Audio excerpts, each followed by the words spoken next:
Welcome back to Fun Facts Online. Today, we are looking up, specifically 250 miles straight up, to understand how the future of medicine is being forged in the vacuum of space. We often think of space exploration in terms of rockets, rovers, and distant planets. But a quiet revolution is happening right now in low Earth orbit that has nothing to do with finding aliens and everything to do with curing cancer. For practically all of human history, the practice of medicine has been bound by a single, inescapable variable, which is gravity. Every drug ever synthesized, every protein ever crystallized, and every biological process ever studied has occurred under the constant, unyielding pull of 1G. While gravity is essential for keeping our feet on the ground, it acts as a chaotic disruptor in the delicate world of molecular chemistry. It causes density differences that fuel convection currents, forcing heavier particles to sink and warping the perfect geometric lattices that researchers strive for when growing crystals. But aboard the International Space Station and inside a new generation of autonomous manufacturing capsules, that variable has been removed.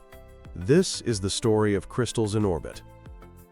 To understand why we need to go to space to cure diseases on Earth, we first have to look at the physics of what makes drug development so difficult down here on the ground. The development of modern pharmaceuticals, specifically large molecule biologics like monoclonal antibodies, relies heavily on a process called crystallization. Crystallization is the process by which atoms or molecules arrange themselves into a highly structured, repeating lattice. In drug development, this serves two distinct but critical purposes. First, researchers grow crystals of disease-causing proteins to map their 3D structures. By bombarding these crystals with X-rays, they can reverse engineer the shape of the protein, identifying the specific keyhole that a drug molecule needs to fit into to stop the disease. This is known as structure-based drug design. Second, and increasingly important, is crystallization for formulation. Many modern cancer drugs are proteins. These are large, complex, and fragile molecules. On Earth, keeping them stable in a liquid solution is notoriously difficult. They tend to clump together, degrade, or become so viscous and thick that they cannot be easily injected. Gravity acts as a saboteur in this process through two primary mechanisms: sedimentation and convection. Sedimentation is the simpler of the two. Heavier things sink. When a crystal begins to form in a solution on Earth, it gains mass. Gravity pulls it to the bottom of the container. There, it crashes into other crystals and the container walls. These collisions introduce defects into the crystal lattice, twisting and warping the structure. Instead of a perfect diamond, you get a flawed stone.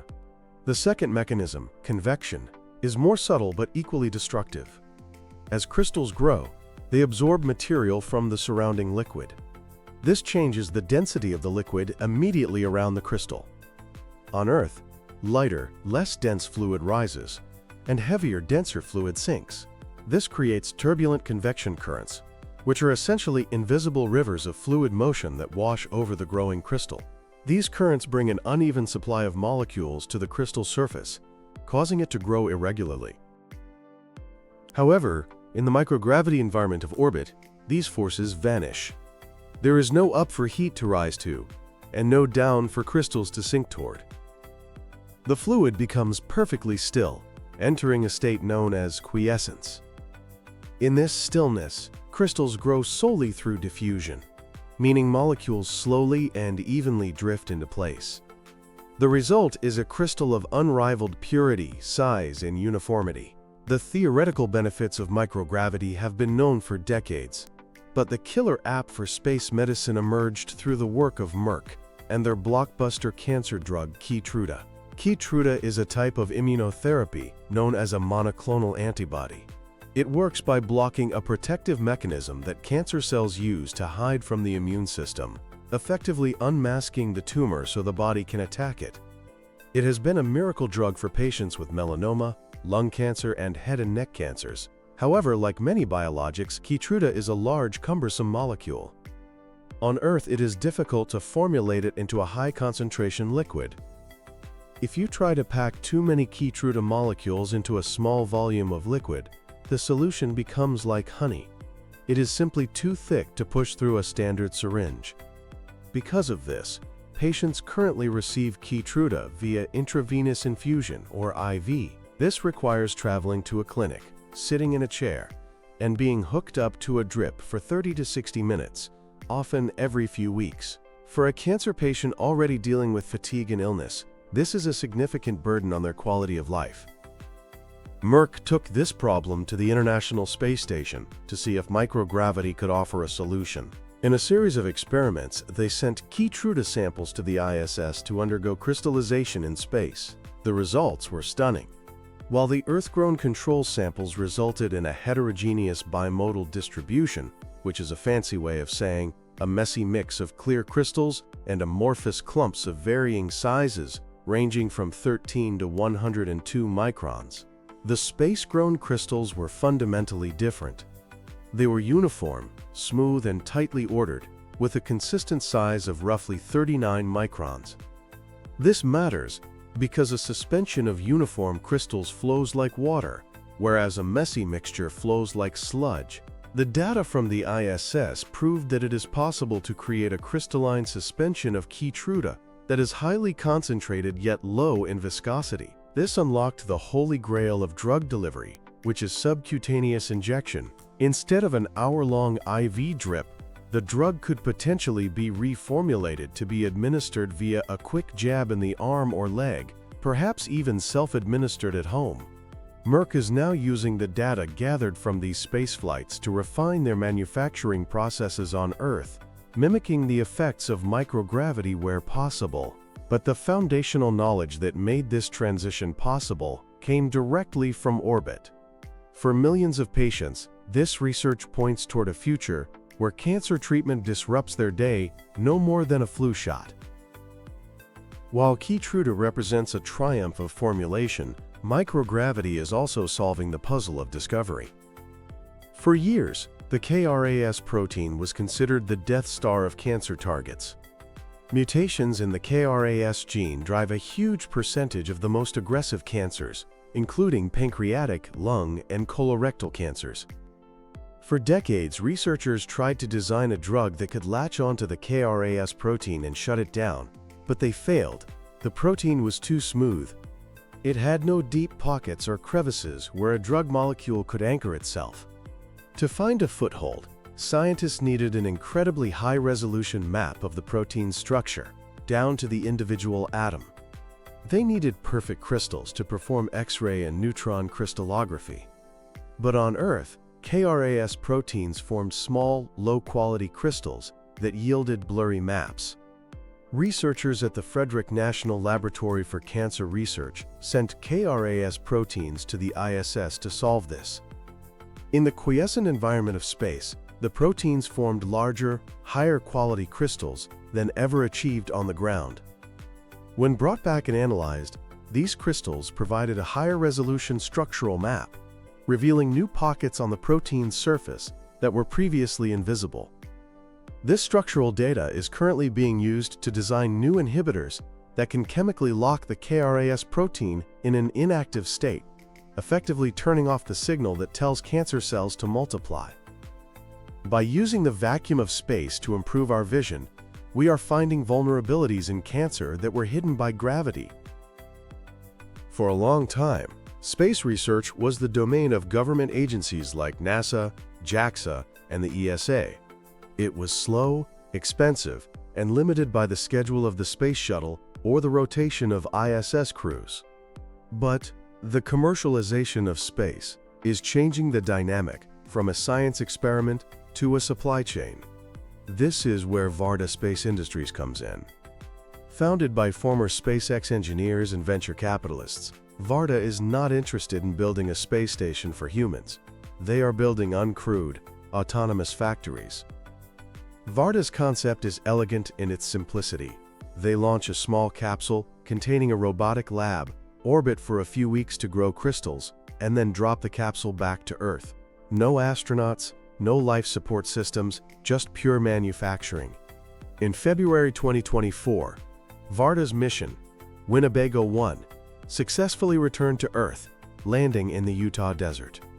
Inside, it carried a payload of ritonavir, a drug used to treat HIV and hepatitis C. Varda successfully crystallized the drug in orbit. Analysis showed that the space-grown ritonavir crystallized into its Form 3 structure, a metastable form that is notoriously difficult to control on Earth. Varda's success proved that orbital manufacturing is not just a scientific curiosity, it is a viable industrial process. By removing humans from the loop, Varda can process drugs in hazardous conditions or at scales that wouldn't be safe or practical on the ISS. Their vision is a fleet of orbiting factories churning out high-value pharmaceuticals that simply cannot be made on the surface of the planet. The implications of microgravity crystallization extend far beyond oncology. Take Alzheimer's and Parkinson's disease, for example. The Michael J. Fox Foundation has sponsored research on the ISS to crystallize the LRRK2 protein, a key target for Parkinson's disease.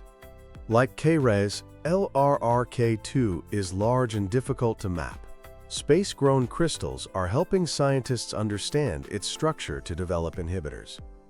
Furthermore, the viscosity reduction techniques used for Keytruda could apply to an entire class of monoclonal antibodies, making treatments for rheumatoid arthritis, asthma, and Crohn's disease more accessible. There is also the field of stem cells and organoids. While not crystallization, this is a parallel benefit of microgravity. On Earth, if you try to grow a ball of cells, known as an organoid, to test a drug, it flattens like a pancake under its own weight. In space, cells grow in true 3D spheres, mimicking the architecture of human tissue.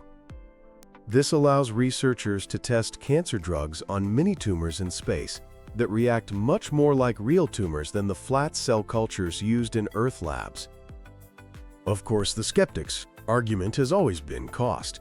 Launching a kilogram of material to space used to cost upwards of $50,000. But the economics of space are collapsing in a good way. With the advent of reusable rockets like SpaceX's Falcon 9 and the upcoming Starship, the cost to orbit has plummeted. Varda Space Industries has stated that for high-value drugs, which can be worth thousands of dollars per gram, the cost of launch is becoming a negligible part of the equation. Furthermore, the space premium is justified by the product. If a space-manufactured crystal allows a drug to be patent-protected as a new formulation, or if it allows a company to extend the shelf life of a billion-dollar blockbuster, the return on investment is astronomical. We are moving toward a future where Made in Space will be a label found on the vials in your doctor's refrigerator. We are currently in a transition phase. The ISS is aging and is scheduled to be retired around 2030. Replacing it will not be another government monolith, but a network of commercial space stations like Orbital Reef, Axiom Station, and Starlab. These stations are being designed with pharmaceutical manufacturing in mind. They will host dedicated laboratory modules, fully automated and serviced by visiting scientists or robotic arms. Imagine a future 10 years from now. A pharmaceutical company identifies a new target for an aggressive brain tumor. They cannot determine its structure on Earth.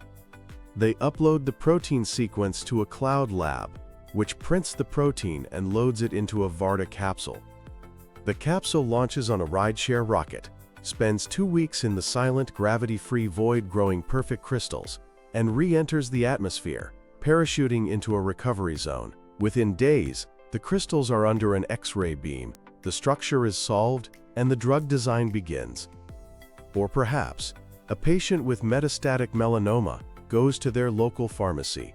Instead of scheduling a hospital visit for an infusion, they pick up a pre-filled syringe of a space-formulated antibody. They go home, administer the injection, and go about their day. The conquest of space was once driven by the desire to plant flags and leave footprints. Today, it is driven by a more profound mission to utilize the unique physics of the cosmos to heal the frailties of the human body. We are no longer just exploring space. We are putting it to work, and for the millions of people fighting cancer, help is on the way, dropping from the sky. Thanks for listening to G Fun Facts Online.